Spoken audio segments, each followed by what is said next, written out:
is about half a meter long. Curved length हमेशा tape major से आप major करते हैं, तो इसलिए इसका आंसर है D. Which row describes acceleration, displacement, distance and speed? Acceleration is vector, displacement is vector, distance scalar और speed भी scalar है, इसलिए इसका answer D. What is the size of the resultant of the two forces? बेटा इनका angle है 90 degree और 90 degree पर लगता है पाइथागोरस थ्योरम. तो पाइथागोरस थ्योरम लगाने के लिए 4 स्क्वायर प्लस 3 स्क्वायर का रूट ले लें, तो आंसर आ जाएगा 5, which is C. Question number 4 है, the curved line on the distance time graph shows the motion of a toy car. Straight line is the tangent. Speed निकालने के लिए निकालते हैं gradient of distance time graph. और बेटा gradient का formula आपको पता है y2 minus y1 upon x2 minus x1. तो दो कोऑर्डिनेट्स ले लें इस ग्राफ के ऊपर जो बिल्कुल शार्प आ रहे हो, लेकिन कर्व पे नहीं लेंगे, टेंजेंट पे लेंगे. तो एक कोऑर्डिनेट आ रहा है 20,9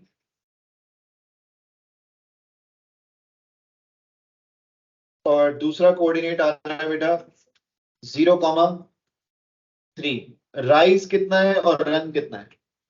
3 से लेकर 9 तक कितना राइज हुआ? राइज अपॉन रन में 3 से लेकर 9 तक ये राइज है 6 और रन 20 और 0 है तो 20 ही हो गया. 6 अपॉन 20 क्या आंसर आया? 0.3.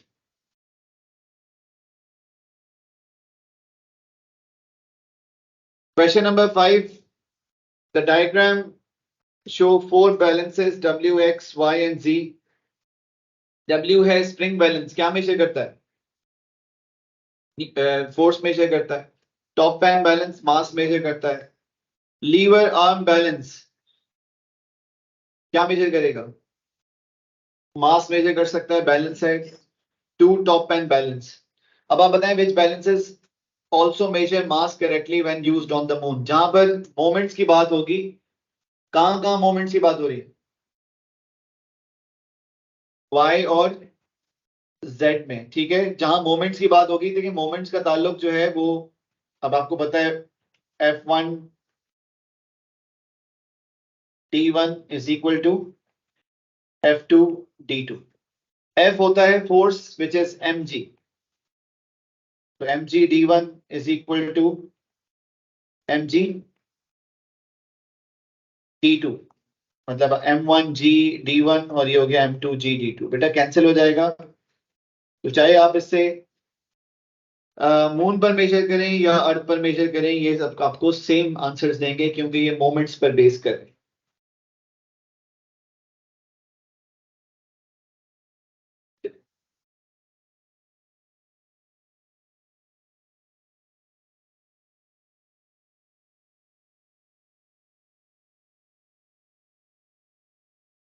Answer is Y and Z.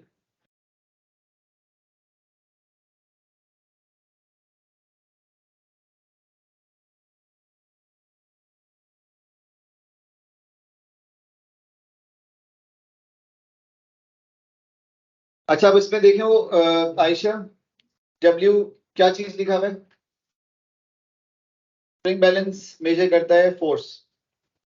क्या फोर्स या मतलब वेट कह सकते हैं. इस पे अर्थ पर और मून पर वैल्यू सेम आएंगी, डिफरेंट आएंगी? तो बेटा डिफरेंट आएंगी तो ये यूज हो सकता है, नहीं हो सकता? तो फिर आप ऑप्शन ए और ऑप्शन बी ऐसे ही कैंसिल कर दो. क्यों? ये बात समझ आ गई?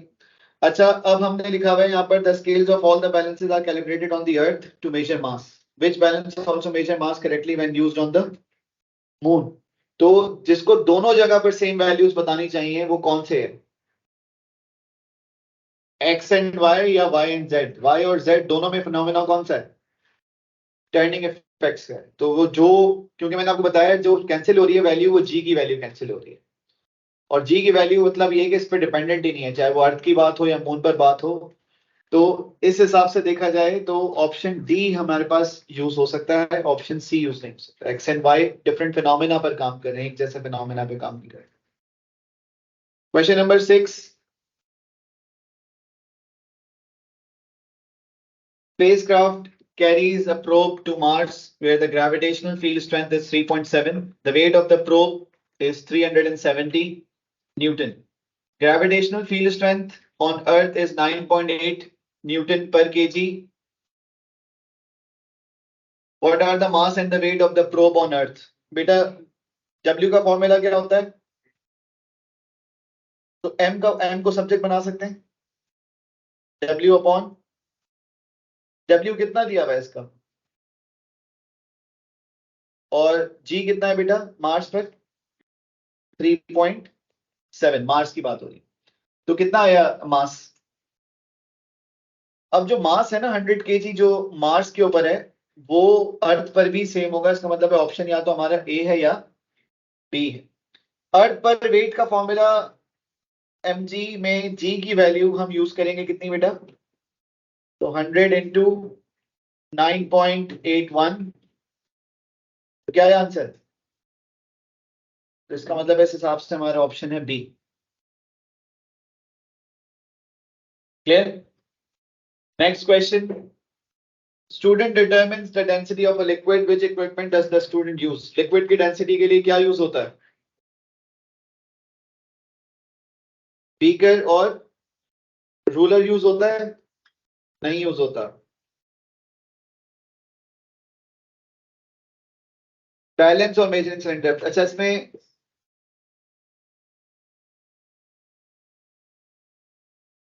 बीकर और मेजरिंग सिलेंडर दोनों ही क्या मेजर करेंगे, तो इसलिए ये यूज नहीं हो सकते, और डी मैंने आपको बताया रूलर यूज नहीं होगा। Question number 8, Newton's third law describes a pair of forces. Which row shows whether the two forces are of the same type and whether they act on the same object?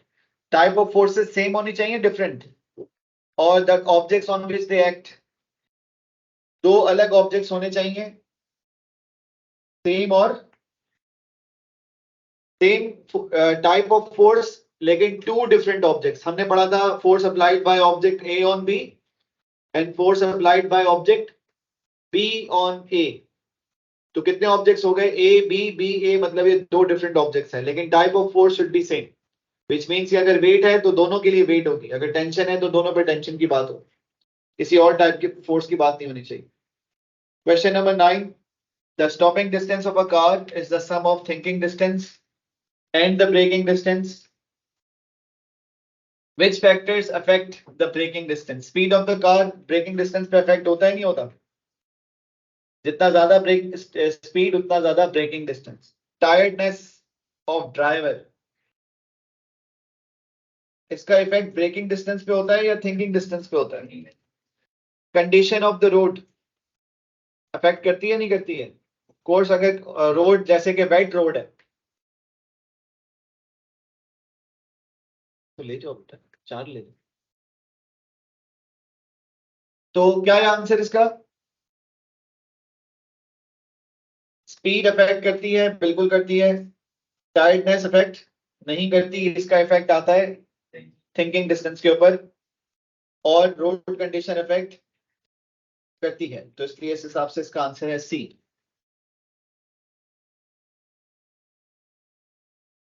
Question number 10,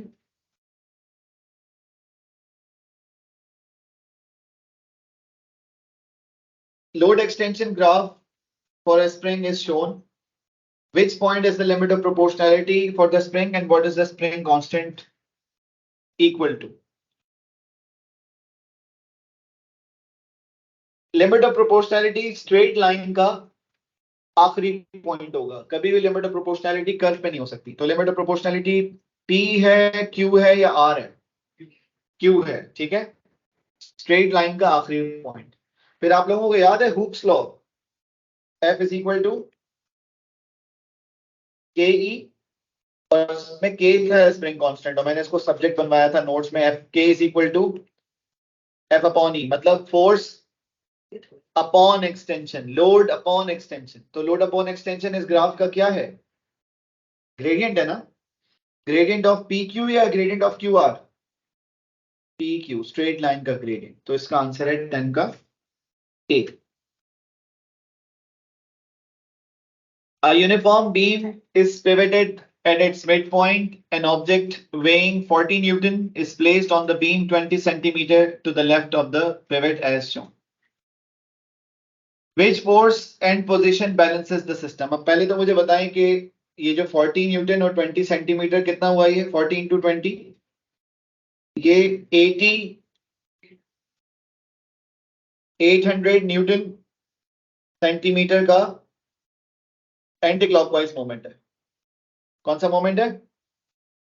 हमें इतना ही clockwise moment produce करना है। तो मुझे बताएं कौन से options में क्लॉकवाइज मोमेंट 800 प्रोड्यूस हो रहा है? 40 centimetre to the right acting downwards, तो 40 सेंटीमीटर टू द राइट और 20 न्यूटन, 20 इंटू 40 क्या आंसर आया? तो ये सही है गलत है? सही है। अच्छा, अब हम ए सही है ना, तो एक कोई और ऑप्शन भी ट्राई कर लेते हैं ताकि हमारी तसल्ली हो जाए। हम अगर ए सही है तो बी को गलत होना चाहिए। तो बी क्या लिखा हुआ है, बी देखते हैं। अब देखें बी में लिखा हुआ है 20 न्यूटन की फोर्स है, लेकिन कहां लग रही है? राइट साइड पर, लेकिन अपवर्ड्स लग रही है। 20 न्यूटन की फोर्स अपवर्ड्स लग रही है 40 सेंटीमीटर। तो बेटा कौन सा मोमेंट प्रोड्यूस हो रहा है? ये एंटी क्लॉकवाइज। देखें एंटी क्लॉकवाइज तो पहले से ही था, एंटी क्लॉकवाइज और भी प्रोड्यूस हो गया तो ये सिस्टम बैलेंस तो ना हुआ, तो मजीद अनबैलेंस हो गया। अगर हमारे पास एंटी क्लॉकवाइज मोमेंट है तो हमें कौन सा मोमेंट चाहिए था? क्लॉकवाइज मोमेंट चाहिए था। इसलिए हमारा आंसर क्या है बेटा? हमारा आंसर ए है। इसी तरह से आप ऑप्शन सी और ऑप्शन डी भी ट्राई करेंगे और वो सही नहीं आ रहे। क्वेश्चन नंबर 12,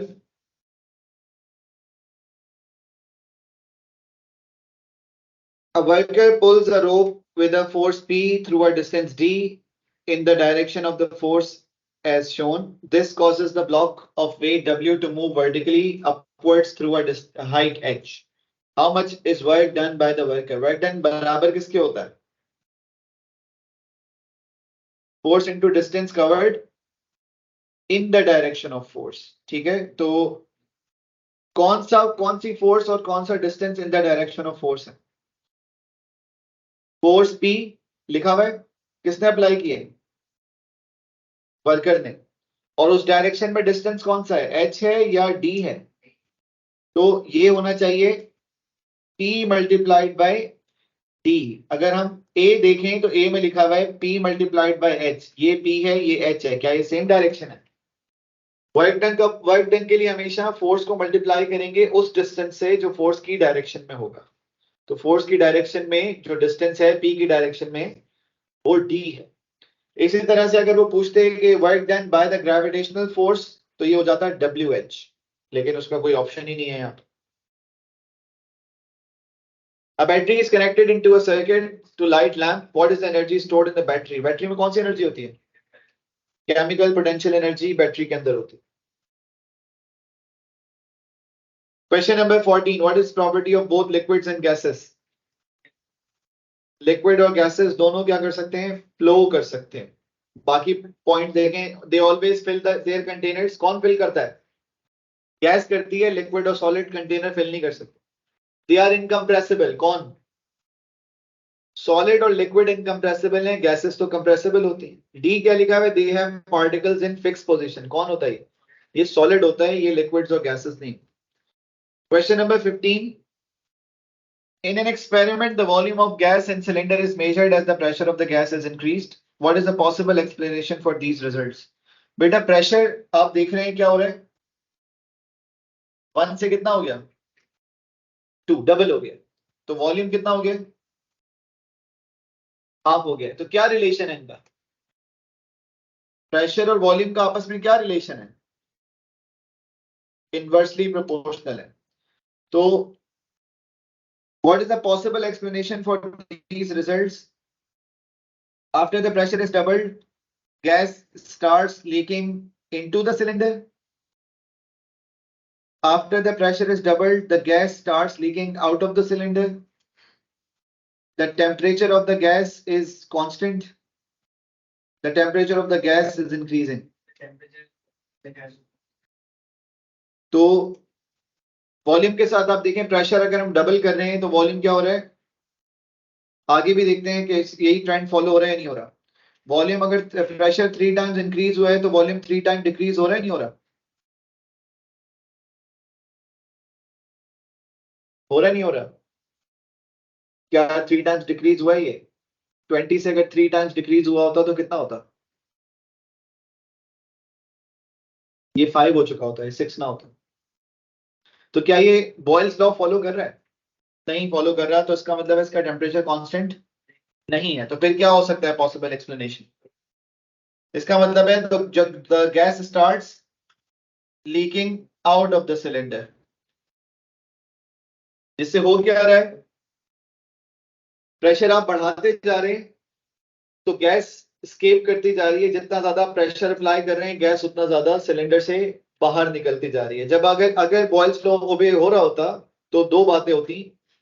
एक तो कि टेम्परेचर कांस्टेंट होता और दूसरा number of molecules of gas constant होते.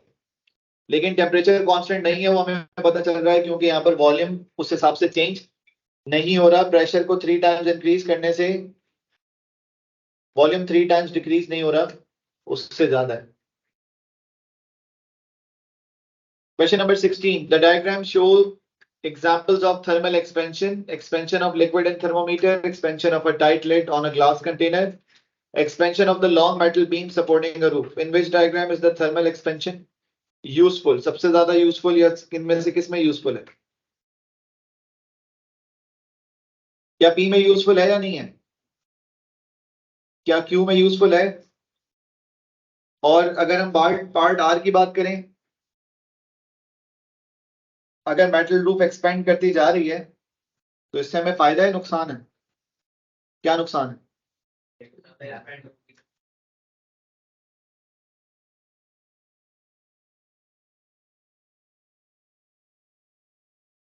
मेटल बीम्स अगर एक्सपेंड हो जाते हैं तो ये यहां पर क्या प्रोड्यूस होगा?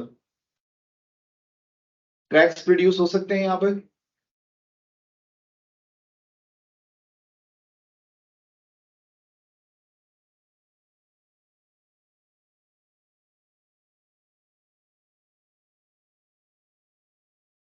जिसका मतलब है सिर्फ हमें पी और क्यू में फायदा है, आर में हमें नुकसान है.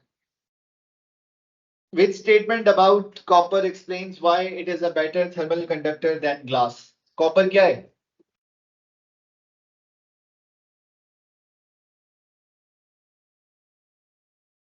There are 3 electrons in the copper.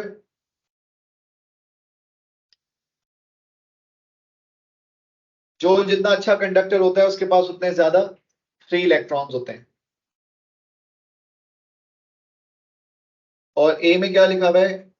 अगर अच्छा कंडक्टर है तो फिर वाइब्रेशन जल्दी पास होनी चाहिए, स्लो पास होनी चाहिए? जल्दी पास होनी चाहिए, स्लो लिखा हुआ है. Atoms move through the copper and pass on kinetic energy. Atoms move नहीं करते, atoms vibrate करते हैं. Move लिखा हुआ है. There are density changes within the copper. मतलब ये of course सही बात तो है लेकिन ये रीजन नहीं है. मतलब which statement about copper explains के लिए ये नहीं लिख सकते आप. Of course टेम्परेचर चेंज होगा तो डेंसिटी चेंज जरूर होगी, लेकिन this is not the explanation. Question number 18. Which statement describes the transfer of thermal energy in a liquid by convection?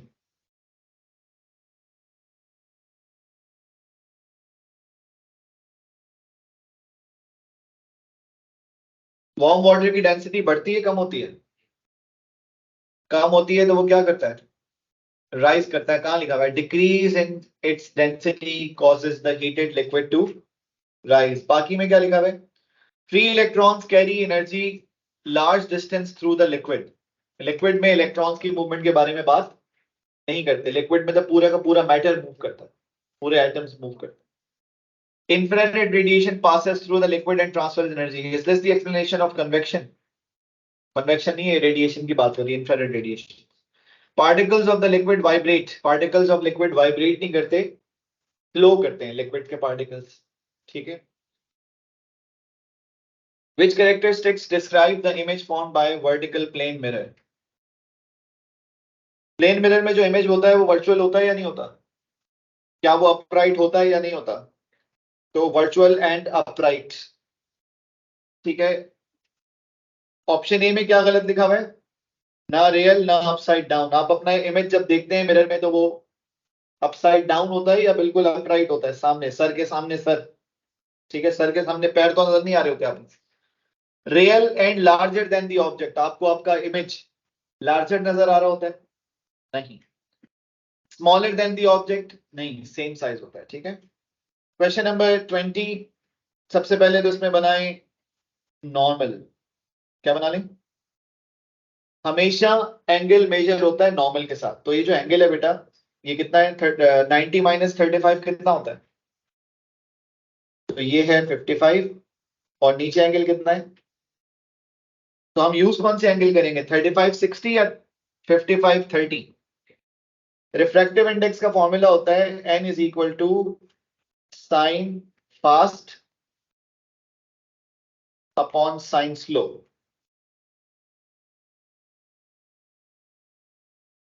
Fast है मीडियम कौन सा है?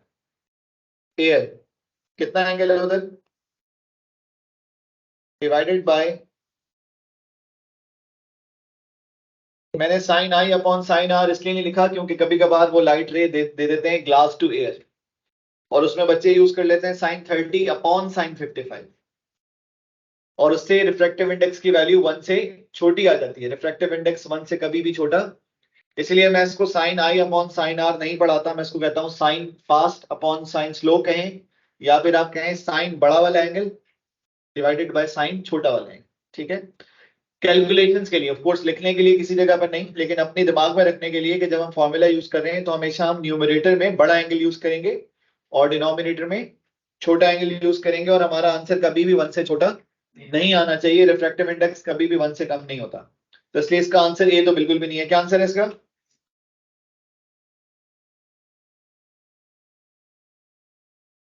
बेटा लाइट के चैप्टर से क्या आ रहा है? सी 1.64। बेटा क्रिटिकल एंगल किसे कहते हैं? क्रिटिकल एंगल का मतलब angle of incidence in the denser medium for which angle of refraction is 90। कहां पर है एंगल ऑफ रिफ्रैक्शन 90? सी में एंगल ऑफ रिफ्रैक्शन 90 डिग्री है, आप देख सकते हैं, दिस इज 90 डिग्री। तो angle I, this angle is critical angle because at this angle of refraction is 90 degree, तो critical angle C ऑप्शन में शो हो रहा है। Question number 22, which radioactive isotope can be used for measuring cracks or flaws in metal components? कौन सा use हो सकता है इसमें से? देखें, मेटल के लिए यूज होते हैं या तो एक्सरे, या फिर हम, आपको याद है ना एक्सरे या गैमा रे। सिक्योरिटी चेक्स में यूज होती है कौन सी रेज? एक्सरे, क्योंकि उनकी फ्रीक्वेंसी बहुत ज्यादा होती है, उनकी पेनिट्रेशन बहुत ज्यादा होती है। सबसे ज्यादा पेनिट्रेशन पावर किसकी है, गैमा या अल्फा? गैमा। अच्छा, अब गैमा वाले दो ऑप्शन है आपके पास, एक है 5 साल हाफ लाइफ और एक है 3 मिनट हाफ लाइफ, तो आप कौन सा यूज करेंगे? 5 साल वाला यूज करेंगे, क्योंकि जो आप सोर्स यूज कर रहे हैं आपको सिर्फ एक बिल्डिंग के लिए, एक दीवार के लिए यूज नहीं करनी। आप चाहते हैं कि जो आपकी सोर्स है वो सालों काम करती रहे। अगर 3 मिनट हाफ लाइफ होगी तो बेटा आप सिर्फ सोचेंगे ही कि कहां पर डिटेक्ट करना है क्रैक, और वो खत्म हो चुका, फिर नई देने चले जाएंगे हम उसके बाद 3 मिनट के बाद, और ये काम नहीं हो सकेगा कभी। Question number 23, that is not audible to healthy human ear. बेटा ऑडिबल होती हैं कहां से कहां तक? ऑडिबल होती हैं 20 से लेकर 20,000 तक। तो कौन सी इनमें से वो है जो ऑडिबल नहीं है? Which range of frequencies contains only ultrasounds? Ultrasound 20,000 से ज्यादा होती है। कहां है 20,000 से ज्यादा? वो है डी में। What proves that a metal bar is a permanent magnet? देखो अगर कोई परमानेंट मैग्नेट होगा ना तो वो रिपेल जरूर करेगा. यहां पर लिख लें एक line, repulsion is the only test to check whether the substance is magnet. अगर कोई सब्सटेंस मैग्नेट है, मैग्नेटिक नहीं बोल रहा हूं, क्या बोल रहा हूं, मैग्नेट, तो वो रिपेल जरूर करेगा. तो यहां पर रिपल्शन के बारे में कितनी स्टेटमेंट्स दी हुई है? एक ही दी हुई है, इसलिए इसका आंसर डी है. Repulsion is the only test to check whether the substance is a permanent magnet. अगर permanent magnet होगा तो वो repel जरूर करेगा. Question number 25. The diagram shows a bar magnet and 4 labeled arrows. बेटा magnetic field lines कहां से कहां होती हैं? North to south होती हैं. ठीक है, तो कौन सा ऑप्शन सही बना हुआ है? North to south. D सही बना हुआ है. B भी गलत है. ए पे एरो ऐसे होना चाहिए था, गलत है. सी पर एरो टुवर्ड साउथ होना चाहिए था, गलत है. तो आंसर क्या है इसमें? डी आंसर है. Question number 26. A shoe becomes positively charged by friction when it rubs against a carpet. What happens as the shoe becomes charged? बेटा shoe positively charged है negatively? तो इसने इलेक्ट्रॉन्स लूज किए हैं. कहां गए इससे इलेक्ट्रॉन्स? कहां लिखा हुआ ये? Electrons are transferred to the carpet. और सी और डी कौन से बच्चे सिलेक्ट करेंगे? Positive electrons. इलेक्ट्रॉन्स होते हैं नेगेटिव, तो सी और डी तो देखते ही पता चल रहा है कि गलत है. Question number 27. The metal conductor is connected between the positive and negative terminals of battery. Which row gives the direction of movement of the particles that flow in the conductor and their name? Particles flow कौन से करते हैं? Electrons flow करते हैं, which means either B or D. अब electrons flow कहां से कहां करते हैं बेटा? From negative to positive. कहां लिखा हुआ है? D में लिखा हुआ है. Three identical cells are connected in parallel. Parallel में जब cells connect करते हैं तो voltage बढ़ता है? नहीं बढ़ता. क्या बढ़ता है फिर? Time of operation of circuit बढ़ता है. कहां लिखा हुआ है? Each cell takes longer to discharge. या फिर आप कह सकते हैं the circuit will work for longer. जितना ज्यादा parallel में cells लगाओगे उतनी ज्यादा देर लगेगी cells को discharge होने में, या उतनी ज्यादा देर तक circuit आपका काम करता रहेगा.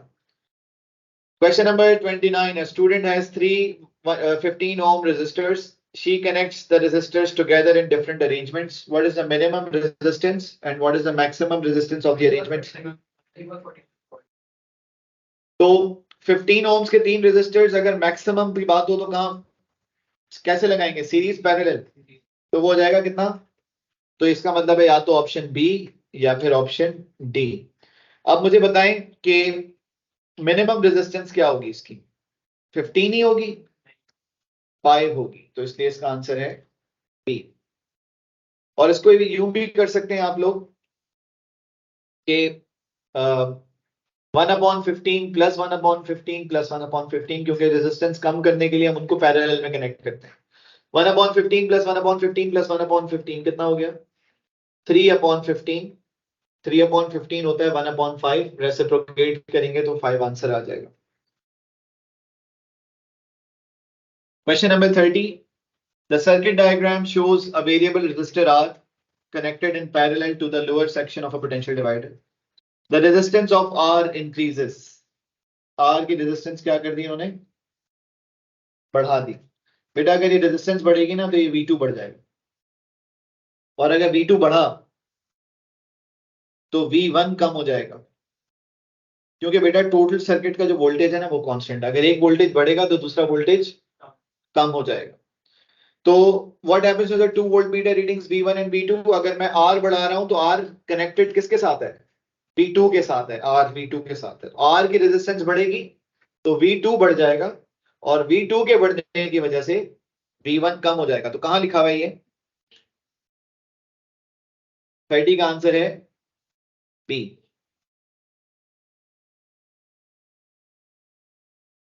जिस रेजिस्टर की रेजिस्टेंस बढ़ती है उस रेजिस्टर के अक्रॉस वोल्टेज बढ़ता है, और जिसका वोल्टेज बढ़ा तो क्योंकि दो ही रेजिस्टर्स है ना, एक का वोल्टेज बढ़ेगा तो दूसरे का ऑटोमेटिकली कम हो जाएगा, क्योंकि टोटल वोल्टेज तो कांस्टेंट है सर्किट का, ठीक है। Power consumption of microwave oven is 1500। मैं 1500 पढ़ूं या 1.5 किलोवाट पढ़ूं, क्योंकि ये कॉस्ट का क्वेश्चन है। 10 मिनट्स बेटा, 10 डिवाइडेड बाय 60 कितने आवर्स हो गए ये?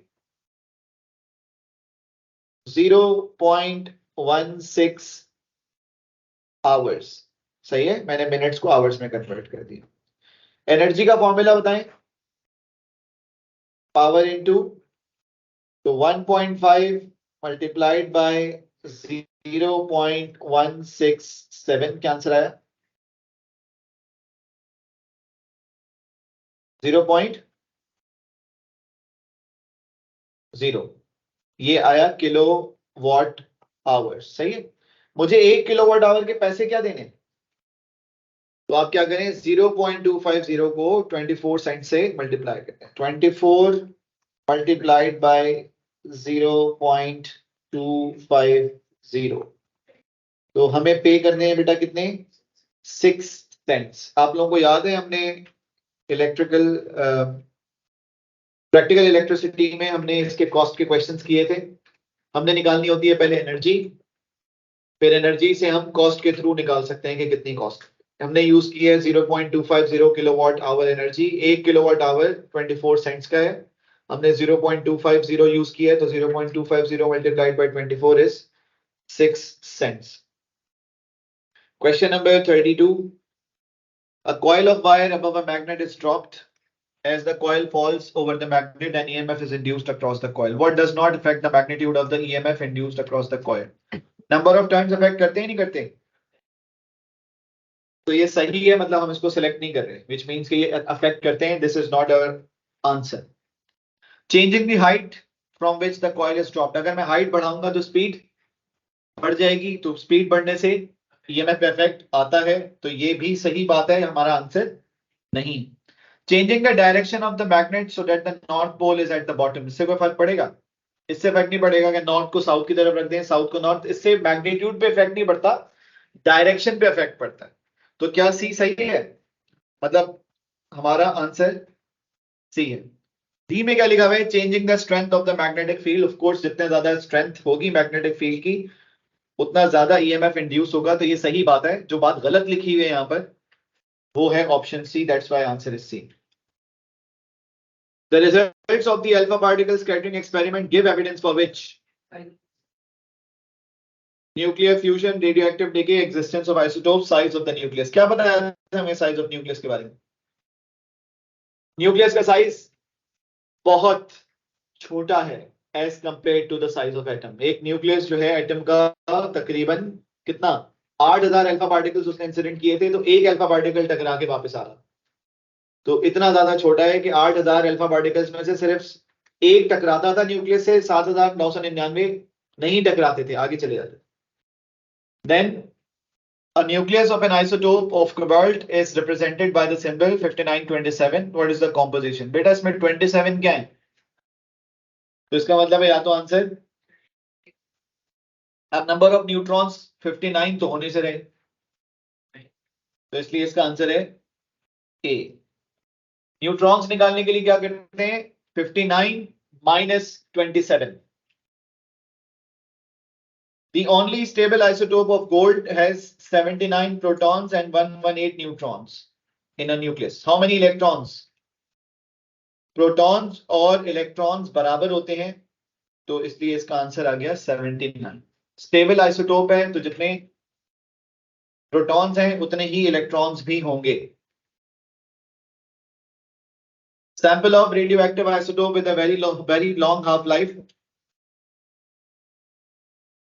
is placed next to a detector. Sheets of different materials are inserted one at a time between the radioactive sample and detector. जब कोई शीट नहीं है तो कितनी रेडिएशन है? 450 है, ठीक है। थिन एल्यूमिनियम शीट, क्या बीटा रेडिएशन प्रेजेंट है या नहीं है? बीटा है, कैसे पता चल रहा है? 450 थी 381 हो गई, no of course aluminium sheet से डिफरेंस क्रिएट हुआ है. Thin lead sheet, lead sheet रखी है, थिन रखी है, ठीक है. थिन पेपर शीट, मुझे बताएंगे 450 थे 452 हो गए, अल्फा है या नहीं है? नहीं है. देखें ये जो 450 और 452 हम उसको सेम कंसिडर करेंगे, क्योंकि हमें पता है radio active decay is a random process. Random process का मतलब क्या है? रेडिएशन जो है ना वो डिटेक्टर पर फ्लक्चुएट करती रहेंगे, क्योंकि सारी रेडिएशन एक ही डायरेक्शन में एमिट नहीं होती. तो 450, 452, 455, 449 ये एक ही वैल्यूज हैं, फर्क नहीं है. फर्क शुड बी सिग्निफिकेंट फर्क. 450 400 हो तो समझ आता है. 450 452 हो जाए या 451 हो जाए या 449 हो जाए, इसको आप डिफरेंस नहीं कहेंगे. तो अल्फा है या नहीं है? कैसे पता अल्फा नहीं है? क्योंकि विदाउट शीट और मतलब विद पेपर और विदाउट पेपर जो रीडिंग्स है ना वो सेम ही आ रही है. अल्फा अगर होता तो पेपर प्लेस करने पर उसमें रीडिंग्स में अच्छा खासा एक सिग्निफिकेंट डिफरेंस आना चाहिए था, जो कि नहीं आ रहा. तो क्या बीटा और गैमा है या नहीं है? बीटा भी है, गैमा भी है, क्योंकि एल्यूमिनियम शीट ने भी डिफरेंस शो किया है, लाइट शीट ने भी डिफरेंस शो किया है. In a fission reactor, which particle causes a uranium nucleus to split? ये न्यूट्रॉन एमिट होता है यूरेनियम के ही न्यूक्लियस से. एक यूरेनियम का आइसोटोप न्यूट्रॉन रिलीज करता है, वही न्यूट्रॉन फिर आगे मजीद न्यूट्रॉन्स को स्प्लिट करवा के फिशन रिएक्शन कॉज करता है. What is the purpose of moderators? क्यों यूज करते हैं moderators? To slow down neutrons, ताकि हम अपने जो न्यूक्लियर रिएक्शन है उसको स्टॉप कर सकें. फिशन में जो न्यूट्रॉन्स प्रोड्यूस होते हैं वो न्यूट्रॉन्स अगर आप रोके नहीं तो वो मजीद फिशन रिएक्शन कॉज करेंगे, मजीद एनर्जी प्रोड्यूस होगी, वो जो चैम्बर है जिसमें फिशन रिएक्शन हो रहा है वो एक्सप्लोड कर जाएगा. तो अगर आप चाहते हैं कि उस चैम्बर को एक्सप्लोड करने से रोकें या फिशन रिएक्शन को कंट्रोल्ड मैनर में प्रोसेस करवाएं, तो उसमें होने चाहिए क्या? मॉडरेटर्स. और मॉडरेटर्स का काम होता है कि वो न्यूट्रॉन्स को स्लो डाउन करते हैं, एब्जॉर्ब करते हैं, रोक लेते हैं, मजीद चेन रिएक्शन होने नहीं देते.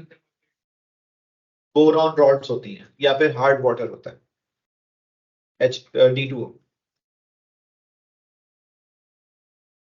सन रेडिएशन कहां पे होती है बेटा? सन की जो रेडिएशन है उसमें कौन कौन होता है? इंफ्रा अल्ट्रा, सही है. तो एक ही लिखा हुआ है इसमें, इंफ्रारेड रीजन. ये लाइफ साइकिल ऑफ स्टार ये आपके पेपर में फिलहाल आ तो नहीं रहा, ठीक है. तो इसको फिलहाल अभी मैं डायरेक्टली इसका आंसर बता रहा हूँ. In which order do these stages occur? पहले क्या होता है? Internal gravitational collapse. अब देखिए यहाँ पर इसका एलिमिनेशन या W पहले आएगा या X पहले आएगा. तो यहाँ पर लिखा हुआ है inward force of gravitational attraction is balanced, वो तो आखिर में होती है. तो इसलिए इसका आंसर या तो C है या D है. फिर आगे देखें जहां पर डिफरेंस आ रहा है वो है Y और Z में. तो पहले Y होता है या पहले Z होता है? Most of the hydrogen has been converted to helium then it expands. इस हिसाब से इसका आंसर क्या होना चाहिए? D होना चाहिए.